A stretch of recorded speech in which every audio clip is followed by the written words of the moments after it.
భక్తివర్ణ ప్రేక్షకులకు శుభోదయం 4/2/2024 నుండి 10/2/2024 శనివారం వరకు ద్వాదశ రాశుల ఫలితాలు. ముందుగా మేషరాశి. మేషరాశి వారికి ఈ వారం అనుకూలంగానే ఉంది. ఈ వారంలో వృత్తి వ్యాపారాల్లో అనుకూలిస్తాయి. ఆర్థిక సమస్యలు కూడా తొలగిపోయే అవకాశం, ఆరోగ్యం కుదిరిపడుతుంది. వాహన సౌఖ్యం, గతంలో ఉన్న సమస్యలన్నీ కూడా మబ్బు విడిపోయినట్లుగా ఈ వారం సమస్యలన్నీ తొలగిపోయి ఆర్థిక సమస్యల నుండి బయటపడే అవకాశం ఉంది. వివాహాలు శుభకార్యాలు కలిసి వస్తాయి. సంతాన సౌఖ్యం ఉంది, కుటుంబ సౌఖ్యం ఉంది. వారాంతంలో కూడా మీకు అనుకూలంగానే ఉంది. కొంతవరకు కూడా ప్రథమార్థంలో చాలా బాగుంది. వారాంతంలో కొంచెం మిశ్రమంగా ఉంటుంది అన్నమాట. ప్రథమార్థం మధ్యలో బాగుంటుంది. వారాంతంలో కొంచెం ఇబ్బందిగా ఉండే అవకాశాలు ఉన్నాయి. ధనం మట్టికి ఖర్చులు కూడా కొంచెం వచ్చే అవకాశాలు. ఖర్చు వచ్చినప్పటికీ కూడా ధనం ఆదాయం బాగుండటం వల్ల వ్యయం అయినప్పటికీ లక్ష్య పెట్టకుండా ఎదరు వెళ్ళే అవకాశాలు ఉన్నాయి. మరింత అనుకూలంగా ఉండడం కోసం మేషరాశి వారు విష్ణు సహస్రనామ పారాయణ చేయండి, విష్ణుఆలయ దర్శనం చేయండి. ఈ వారం బుధవారం కానీ శనివారం కానీ చేయండి. అన్ని విధాలుగా మీకు అనుకూలంగా ఉంటుంది. తదుపరి వృషభ రాశి. వృషభ రాశి వారికి ఈ వారం గ్రహ సంచారం వృత్తి వ్యాపారాల్లో అలాగే ఆర్థిక లావాదేవీల్లోనూ సంతృప్తికరంగానే ఈ వారం ఉండే అవకాశాలు అయితే ఉన్నాయి. ఉష్ణజ్వర పీడనలు, శరీరం వేడిగా ఉండటం, జ్వరంగా ఉన్నట్టు ఉండటం, ఇలా భార్యకు కూడా స్వల్పంగా అనారోగ్య సమస్యలు, గృహ సంబంధిత పనులు ఏమన్నా ఉంటే పూర్తవడం, గృహంలో ఏదైనా చేయాలనుకున్న శుభకార్యం ఏదైనా ఉంటే మీ చేతుల మీదుగా జరిగే అవకాశాలు, అలాగే శుభకార్యాల్లో హాజరయ్యే అవకాశం, సంతానం ద్వారా అభివృద్ధి, కుటుంబాభివృద్ధి, ఆర్థిక పరిస్థితి కూడా కొంచెం పర్వాలేదు అనిపిస్తుంది. శత్రువులపై ఆధిక్యం ఉంటుంది. మీ పనులన్నీ చాకచక్యంగా కొంతమంది సహాయ సహకారాలతోటి, దైవబలంతో కొన్ని కార్యాలు సాధించుకుంటారు. మరింత అనుకూలంగా ఉండడం కోసం ఈ వృషభ రాశి వారు శుక్రవారం రోజు లక్ష్మీనారాయణ ఆరాధన, అమ్మవారికి లక్ష్మీదేవి కుంకుమార్చన, కుంకుమను ధరించడం, అమ్మవారికి ఏమైనా పసుపు కుంకుమ గాజులు సమర్పించడం, అమ్మవారి ఆలయ దర్శనం మీకు ఈ వారం మంచి మేలు చేసే అవకాశం ఉంది. తదుపరి మిథున రాశి. మిథున రాశి వారికి ఈ వారం చేయి వృత్తి వ్యాపారాల్లో చిన్న చిన్న ఒడిదుడుకులు ఉన్నప్పటికీ కూడా వాటి లక్ష్య పెట్టకుండా పట్టుదలతో సాహసంగా ముందుకు వెళ్తారు. దానివల్ల మన రాళ్ళు బాగా వసూలు అవుతాయి. ఆర్థికంగా కూడా బాగుంటుంది. సంతానం ద్వారా సౌఖ్యాలు ఉన్నాయి. గృహంలో అనుకోని శుభకార్యాలు, అనుకోని సంఘటనలు జరిగే అవకాశం ఉంది. అలాగే వ్యాపారంలో కూడా కొన్ని మార్పులకి చేర్పులకి, చేసే ఉద్యోగంలో కూడా మార్పులు చేర్పులు, ఏదైనా బదిలీలు కానీ ప్రమోషన్లు కానీ జరిగే అవకాశం, పై అధికారులు మెప్పు కూడా పొందే అవకాశాలు అయితే ఉన్నాయి. వారాంతంలో కుటుంబ జీవన సౌఖ్యం బాగుంటుంది. కొన్ని వ్యవహారాల్లో జయం కలుగుతుంది. స్పెక్యులేషన్, షేర్ మార్కెట్ రంగం కూడా అనుకూలంగానే, స్త్రీ మూలకంగా కొంత వివాదాలు కానీ వాద ప్రతివాదాలు కానీ స్త్రీలతో జరిగే అవకాశం ఉంది. కొంచెం జాగ్రత్తగా ఉండాలి. మరింత అనుకూలంగా ఉండడం కోసం శ్రీ గురు దత్తాత్రేయుడి యొక్క చరిత్ర, దత్త చరిత్ర పారాయణ, దత్త దర్శనం చేయండి, దత్త నామస్మరణ చేయండి. అన్ని విధాలుగా మీకు యోగ్యంగా ఉంటుంది. తదుపరి కర్కాటక రాశి. కర్కాటక రాశి వారికి ఈ వారం మిశ్రమంగా ఉంది. గ్రహస్థితి అని చెప్పుకోవాలి. శారీరక శ్రమ ఎక్కువగా ఉంటుంది. పనిలో కష్టం ఉంటుంది. ఇబ్బందిగానే వాతావరణం. ఇంట్లో కూడా బంధువులు కానీ స్నేహితులు ఎవరో సహకరించకపోవడం, దానివల్ల ఇబ్బంది. చేసే ఉద్యోగాలు కూడా పై అధికారులు కానీ లేదా మీ కింద పనిచేసే వాళ్ళు కూడా మిమ్మల్ని చులకనగా మాట్లాడటం, దానివల్ల మానసికంగా అశాంతికి లోనవుతారు. మీకు రావాల్సిన బాకీలు కూడా రాలేకపోవడం, మీరు అడిగితే వాడు ఇవ్వకుండా వ్యతిరేక సమాధానాలు చెప్పడం, దానివల్ల మనం డబ్బు అప్పించి వీళ్ళ చేత మాట్లాడవలసి వస్తుందని అశాంతికి లోనయ్యే అవకాశాలు, బాకీ రోజులు కాక ఇబ్బంది, ఊహించిన సమస్యలు, కార్య ఆటంకాలు ఈ వారం ఎదురయ్యే అవకాశాలు ఉన్నాయి. అలాగే కొంతమంది వ్యక్తులతో కూడా, దగ్గర బంధువులు, ఆప్యాయత దగ్గర వ్యక్తులతో కూడా విరోధం రావడం, ధనం మూలకంగా. వ్యాపారస్తుల్లో కూడా జాయింట్ వ్యాపారస్తులతో కూడా విభేదాలు, ఏ పని పూర్తిగా కూడా ప్రయాణాలు కూడా డిలే అయిపోవడం, ఇలా కొంచెం ఇబ్బందికరంగా ఉంది. ఇంకా మరింత అనుకూలంగా ఉండాలి. పనులు పూర్తి అవ్వాలంటే కనుక సోమవారం కానీ బుధవారం కానీ గణపతిని ఆరాధన చేయండి. గణపతికి చక్కగా అరటి పండ్లు, టెంకాయ సమర్పించండి. వీలైతే గణపతి దేవాలయం చుట్టూ ప్రదక్షిణాలు ఒక 108, 27, 1 లేదా 3 అయినా సరే గణపతి చుట్టూ 3 సార్లు ప్రదక్షిణం చేసి గణపతిని స్తుతించండి.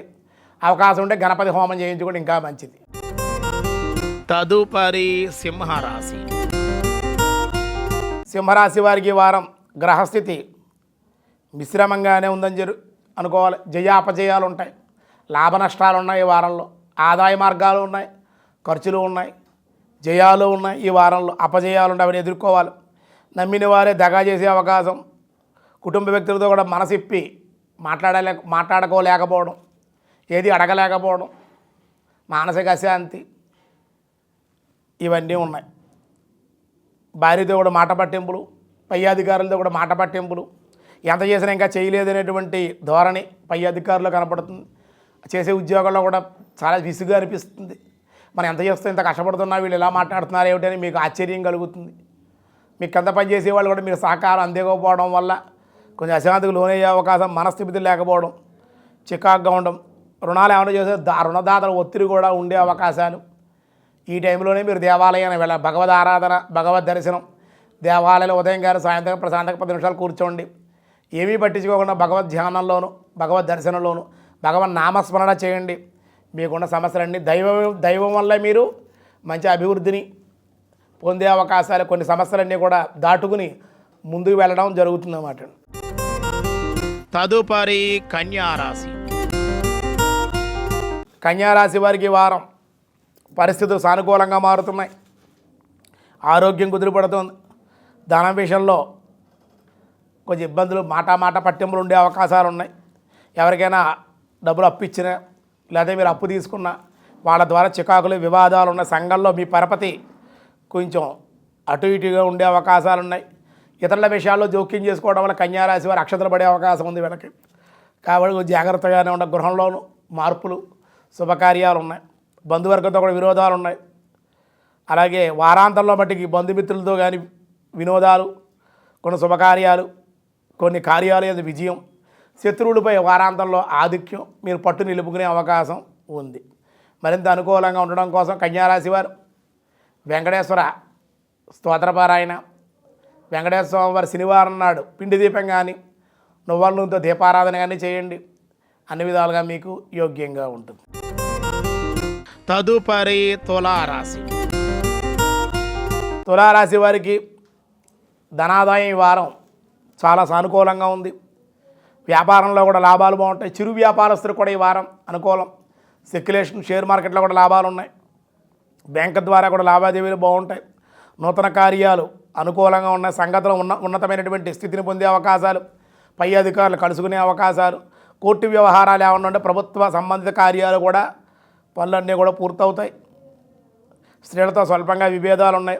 ఎవరితో కూడా వాదన అనేటువంటి చేయకుండా ఉంటే, ఎవరి విషయాల్లో జోక్యం చేసుకోకుండా ఉంటే ఈ వారం మీకు అనుకూలంగానే ఉంటుంది. రుణాలు ఏమైనా గతంలో మీరు అప్లై చేసి ఉంటే రుణాలు మంజూరు అయ్యే అవకాశాలు, లోన్స్ ఇవన్నీ కూడా మీకు వచ్చే అవకాశాలు ఉన్నాయి. కొన్ని గృహ నిర్మాణం కానీ, వాహనాలు, కొత్త వాహనం కొనాలని మీ ఆలోచనలు కానీ, నూతనమైన సువర్ణ వస్తు, ఎలక్ట్రానిక్ ఇటువంటి విలువైన వస్తువులు కొనే అవకాశాలు కూడా ఈ వారం లేకపోలేదు. ఆ ప్రయత్నాలు కూడా అనుకూలించే అవకాశం ఉంది. మరింత అనుకూలంగా ఉండడం కోసం దుర్గాదేవికి ఆరాధన, దుర్గా దర్శనం చేయండి. శుక్రవారం రోజున అమ్మవారి కుంకుమను కూడా ధరించండి. వీలైతే అమ్మవారు చక్కగా వస్త్రము, పసుపు, కుంకుమ, గాజులు, జాకెట్ ముక్క కూడా సమర్పించండి. అమ్మవారిని శుక్రవారం దర్శించండి. అన్ని విధాలుగా మీకు బాగుంటుంది. తదుపరి వృశ్చిక రాశి. వృశ్చిక రాశి వారికి గ్రహ సంచారం ఈ వారం మిశ్రమంగా ఉందని చెప్పుకోవాలి. పనుల్లో ఉధృతత ఎక్కువగా ఉండే అవకాశాలు, బంధుమిత్రుల్లో కూడా మాట పట్టింపులు, కోపోద్రేకాలు, వాద ప్రతివాదాలకి గురయ్యే అవకాశం, అలాగే వారాంతంలో శుభకార్య నిర్వహణ జరిగే అవకాశం, గృహ నిర్మాణ ప్రయత్నాలు ఏమన్నా అనుకూలం. కొన్ని ఇంట్లో కూడా కొన్ని మార్పులు కూడా చోటు చేసుకునే అవకాశాలు ఉన్నాయి. ఇంట్లో ఉండే వ్యక్తుల్లో కూడా మార్పులు రావడం వల్ల మీకు ఆశ్చర్యం కలిగించే అవకాశాలు ఉంటాయి. మనం ఏం మాట్లాడతాం, వీళ్ళు ఎలా మాట్లాడుతున్నారు ఏమిటి అనుకునే భావం, కొంచెం ఇబ్బందికరమైన వాతావరణం ఇంట్లో కూడా ఉండే అవకాశాలు ఉన్నాయి. వృత్తి వ్యాపారాలు లాభాలు బాగానే ఉంటాయి. ఆదాయ మార్గాలు ఉన్నాయి. స్త్రీ సౌఖ్యం ఉంది. మిత్రుల యొక్క సహాయ సహకారాలు అయితే ఉన్నాయి. మిత్రుల వల్ల లాభం ఉంది. కొంచెం దగ్గర బంధువుల కన్నా దూరంగా ఉండేటువంటి వ్యక్తులే మీకు సహాయ సహకారాలు అందించే అవకాశాలు ఉన్నాయి. స్వల్పంగా అనారోగ్య సమస్య కూడా ఉంది. అది కూడా వారాంతంలో పూర్తయ్యే అవకాశం ఉంది. సూర్యనారాయణ ఆరాధన, సూర్య దర్శనం, ఆదివారం నాడు సూర్యుని ఉద్దేశించి చక్కగా ఏదైనా పొంగలు ఉండడం, బెల్ల పొంగలు ఉండడం, నివేదన చేయడం, సూర్య స్తోత్రం, అరుణపారాయణ, ఆదిత్య హృదయ పారాయణ చేయడం, సూర్యుని ఆరాధిస్తే ఆరోగ్యం కుదిరిపడుతుంది, సమస్యలు కూడా తగ్గే అవకాశం ఉంది. తదుపరి ధనస్సు రాశి. ధనురాశి వారికి ఈ వారం చాలా అనుకూలం. ముఖ్యంగా విద్యార్థులకి కొత్త కొత్త అవకాశాలు, ధైర్యంగా ముందుకి చదువు శ్రద్ధగా చదివే అవకాశాలు, ముందుకే వెళ్ళే అవకాశాలు, వ్యవసాయదారులకు అనుకూలంగా ఉంది. వివాహం కానిటువంటి వాళ్ళకి వివాహం కుదిరే అవకాశాలు, కొన్ని కార్యాలయంలో సునాయాసంగా చేసుకుంటారు. ఉద్యోగస్తులు కూడా ఇంక్రిమెంట్లు, అధికారులతో మన్నాలు కూడా పొందే అవకాశం, నూతన పరిచయాలు ఉంటాయి. దూరపు వ్యక్తులు కలయిక కొన్ని పనులు సాధించుకోగలుగుతారు. దానివల్ల బాకీలు కూడా వసూలవుతాయి. రాని బాకీలు హోల్సేల్ రిటైల్ వ్యాపారం చేసేటువంటి వాళ్ళకి మంచి ఫలితాలు అయితే వారం ఉన్నాయి. కిరాణా హోటల్ వ్యాపారం, ప్రభుత్వ ప్రైవేట్ రంగంలో ఉండేటువంటి వాళ్ళకు కూడా మిశ్రమంగా ఉంది అని చెప్పడం జరుగుతుంది. మరింత అనుకూలంగా ఉండడం కోసం గురువారం రోజు ఏదో గురుదేవుడికి దేవాలయంకి వెళ్ళటం, శనగలు నానబెట్టిన శనగలు పంచిపెట్టడం ప్రసాదం కింద, లేకపోతే అక్కడ గోవు ఏదైనా ఉంటే గోవుకి పసుపు రంగు వస్త్రాలు కానీ లేకపోతే శనగలు కానీ గోవుకి గ్రాసంగా ఏదైనా సమర్పించినా కానీ అనుకూలమైన పరిస్థితులు పొందే అవకాశం ఉంది. తదుపరి మకర రాశి. మకర రాశి వారికి వివాహాది శుభకార్యాల్లో హాజరవడం, ఎంతో కాలంగా గ్రహదోషాల వల్ల, జాప్యాల వల్ల కుదరని పెళ్లి సంబంధాలు స్త్రీ పురుషాదులు కుదిరే అవకాశం, ఎంతో కాలంగా సంతానం లేదనుకునేటువంటి వాళ్ళ సంతానం కలగడం, దానివల్ల శుభవార్తలు వినే అవకాశాలు ఉన్నాయి. దూర ప్రయాణాలకు అవకాశం ఉంది. బంధుమిత్రుల కలయిక ఉంది.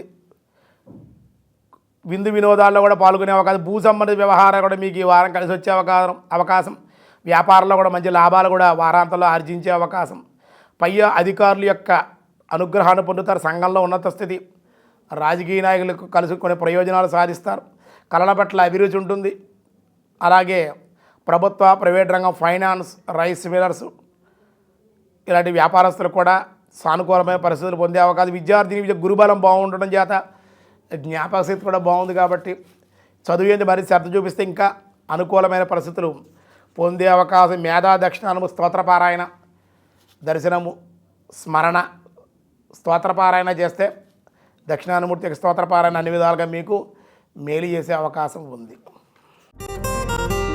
తదుపరి కుంభరాశి. కుంభరాశి వారికి మిశ్రమంగా ఉంది.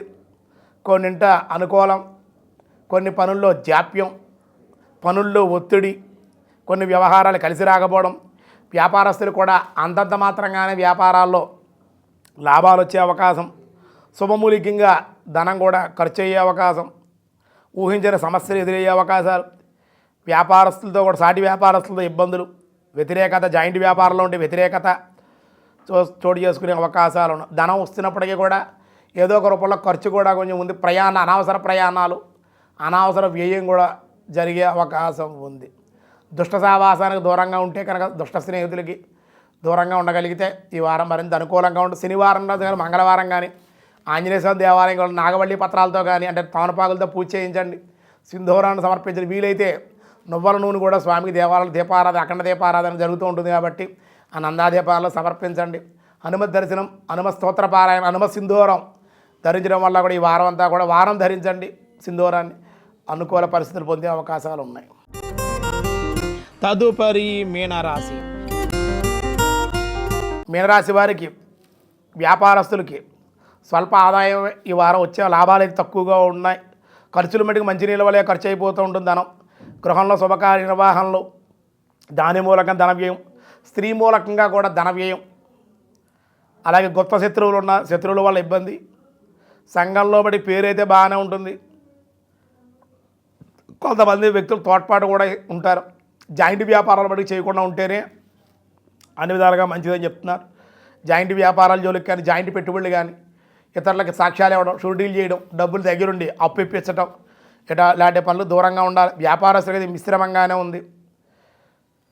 జాయింట్ వ్యాపారాలతో బట్టి కొంచెం అభిప్రాయ భేదాలు కూడా వచ్చి విడిపోయే అవకాశాలు కూడా ఉండే అవకాశం ఎక్కువగా ఉందన్నమాట. జాగ్రత్తగా ఉండి శనివారం రోజుని వెంకటేశ్వర స్వామివారి దేవాలయంలో నువ్వుల దీపారాధన, శనేశ్వరుడు ముందు కూడా తిరదీపారాధన, వెంకటేశ్వర స్వామివారికి కూడా చిమిలి కూడా నివేదన చేయవచ్చు అన్నమాట. చిమిలి నివేదన చేయండి శనివారం రోజుని. అక్కడ వెళ్ళామనుకుంటే నవగ్రహాల్లో ఉండే శనేశ్వర గ్రహానికి నువ్వులతో దీపారాధన చేస్తే చిమ్మిలి నివేదన చేయండి స్వామి. అలా చేసినా కానీ పర్వాలేదు. రెండూ చేస్తే ఇంకా స్వామికి కూడా ఒక చిమ్మిలి నివేదన శనివారం చిమ్మిలి కూడా వెంకటేశ్వర నివేదన చేయవచ్చు అన్నమాట.